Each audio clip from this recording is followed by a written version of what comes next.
the shark's narrow mouth sucks the octopus from his hiding place. The octopus's venomous beak, like a knife at a gunfight, is no match for the shark's deadly grip.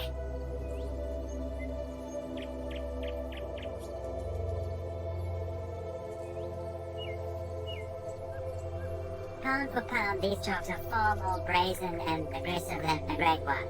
They're like guided missiles. The slightest smell that octopus gives off, that shark will find it.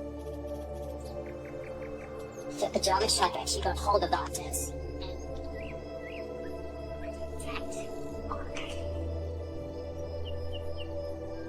Then, to their amazement, she fights back.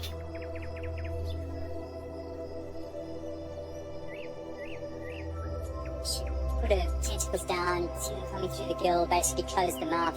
Shark couldn't breathe, and that's what enabled her to escape.